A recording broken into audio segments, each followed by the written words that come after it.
Welcome दोस्तों, मैं हूं डॉक्टर जितेंद्र। आज की वीडियो के अंदर बताने वाला हूं, जैसा कि आपने अभी टाइटल देखा है उसके आधार पे मैं आगे बढ़ता हूं और बताता हूं आपको कि अगर कोई भी प्रॉपर्टी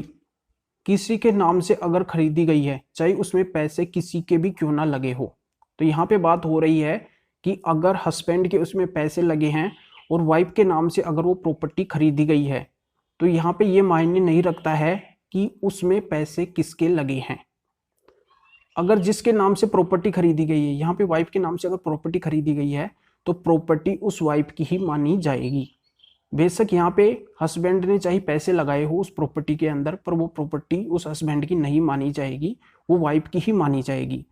पर यहाँ पे मैं एक सॉल्यूशन भी बताने वाला हूँ कि अगर वहाँ पे कोई डिस्प्यूट हो जाती है, मान लो फैमिली कोई मैटर हो जाता है और दोनों के बीच में विवाद उत्पन्न हो जाता है, दोनों अलग अलग रहने लगते हैं, उस सिचुएशन में अगर वाइफ उस प्रॉपर्टी को बेचना चाहती है, वो उसके नाम से है, बल्कि पैसे उस प्रॉपर्टी में हस्बैंड ने लगाए हैं, केवल वो यहाँ पे टाइटल नेम उस वाइफ का है और वो उसको बेचना चाहती है, तो यहाँ पे हस्बैंड उस प्रॉपर्टी को बेचने से रोक सकता है। वो इस आधार से रोक सकता है, वो ये एप्लीकेशन वहाँ पे कोर्ट के अंदर लगा सकता है कि वो पूरी तरह से सक्षम नहीं है कमाने के लिए, उसका मेंटेनेंस का आधार केवल वो प्रॉपर्टी है, यानी कि वो कुछ करने धरने लायक नहीं है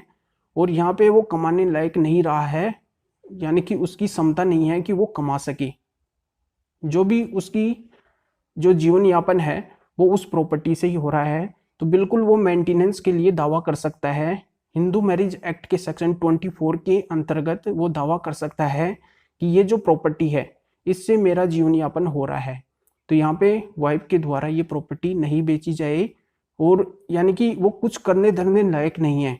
हस्बैंड, तो वो मेंटेनेंस के लिए हिंदू मैरिज एक्ट सेक्शन 24 में ये दावा कर सकता है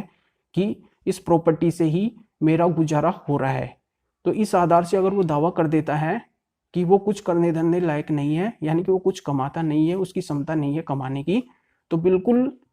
वो, अगर उस प्रॉपर्टी की मालिक वो वाइफ है, तो वो उस प्रॉपर्टी से जो भी अर्निंग वगैरह होती है, यानी कि जो भी होता है,